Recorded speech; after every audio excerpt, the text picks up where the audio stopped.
kita doakan semoga cepat-cepat sembuh ya.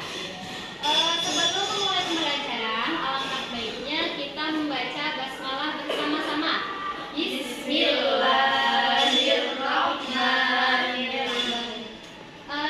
Anak-anak, apakah ada yang masih ingat materi minggu lalu? Tidak. Oh, tidak ingat. Ya udah, tidak apa-apa ya. Sekarang kita akan belajar hidup tentram karena jujur dan adil. Materi kita yaitu jujur dan adil.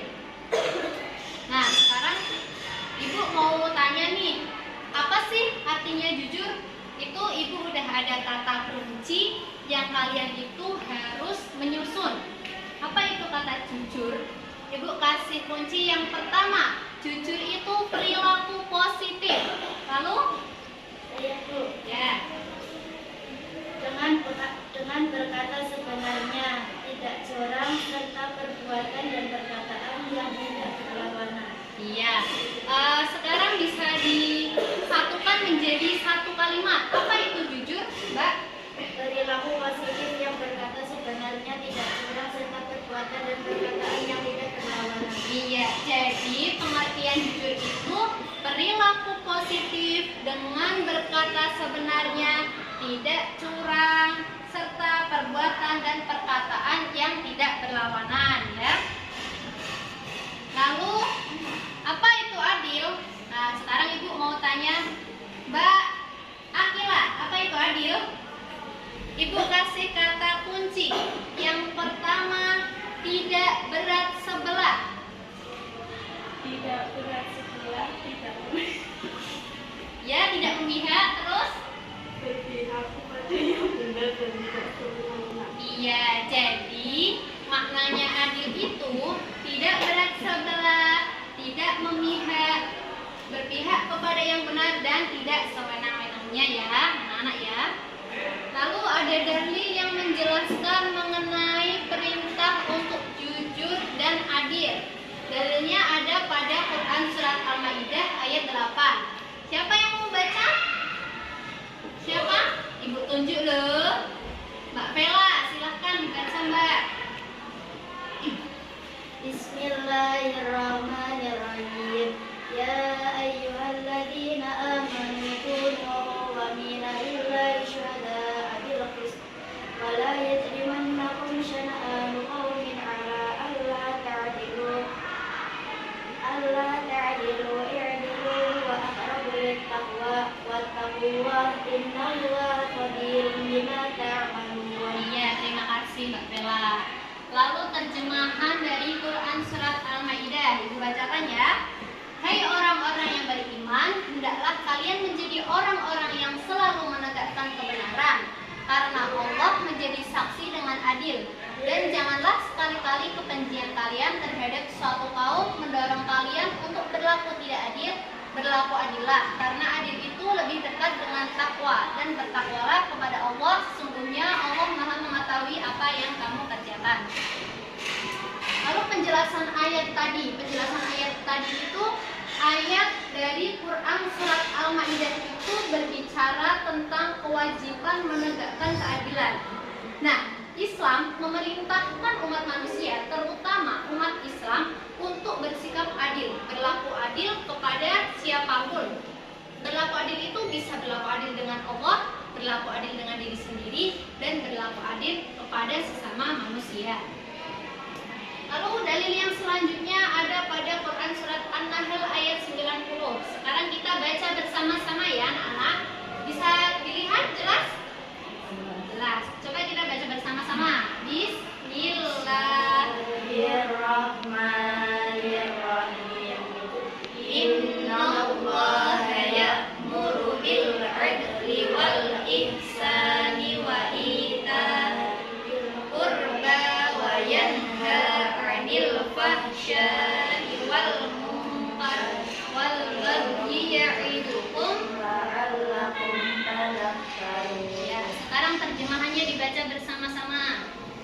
Sesungguhnya Allah menyuruh kamu berlaku adil dan berbuat kebajikan, memberi bantuan kepada kerabat, dan Dia melarang melakukan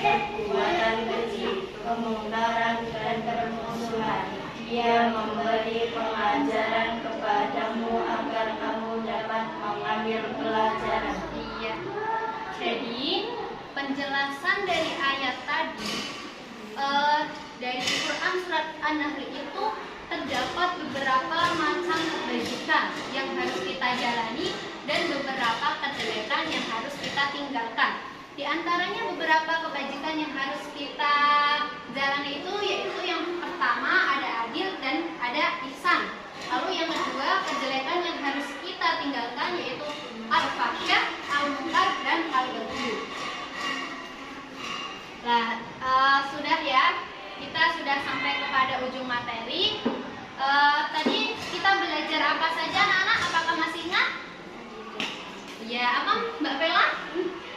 Iya, bersikap adil dan jujur. Jadi kita itu kuncinya itu harus hidup berlaku adil dan jujur. Sampai sini apakah ada yang mau ditanyakan? Tidak, sudah paham semua ya? Alhamdulillah sudah paham. Ibu ada satu video pembelajaran buat kalian untuk bisa ditonton ya. Nanti dipelajari dengan seksama.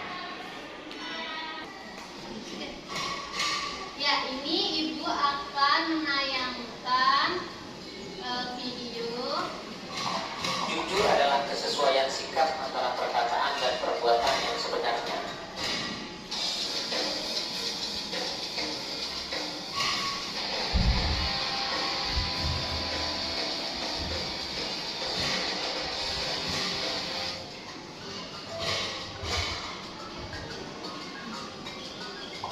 Jujur adalah kesesuaian sikap antara perkataan dan perbuatan yang sebenarnya. Kejujuran sangat erat kaitannya dengan hati nurani. Kata hati nurani adalah sesuatu yang murni dan suci. Hati nurani selalu mengajak kita kepada kebaikan dan kejujuran. Namun sayang, terkadang kita enggan mengikuti hati nurani. Bila kita melakukan sesuatu yang tidak sesuai hati nurani, maka itulah yang disebut dengan dusta.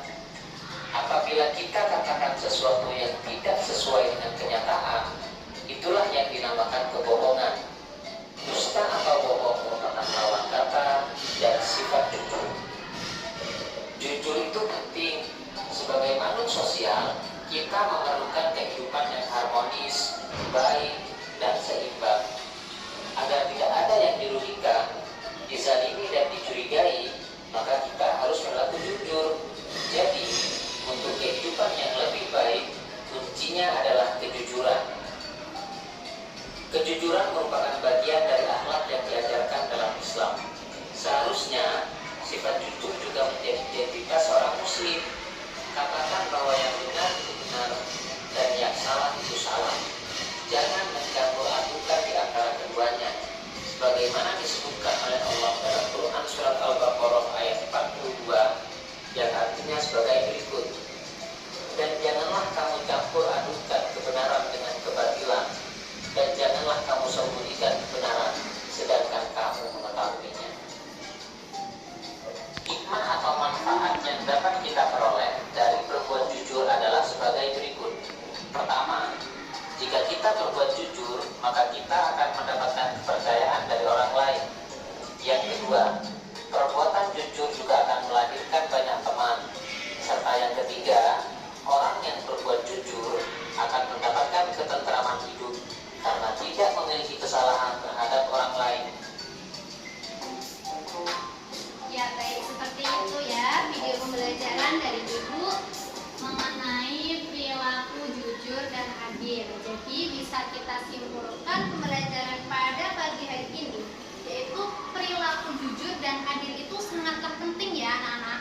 Karena untuk kehidupan yang lebih baik, yang lebih maju, kita itu harus berperilaku jujur dan adil seperti itu. Sebelum Ibu menutup pembelajaran pada pagi hari ini, ada yang mau ditanyakan? Tidak ada. Oke, mari kita tutup pembelajaran pada pagi hari ini dengan membaca hamdalah bersama-sama. Alhamdulillahirobbilalamin.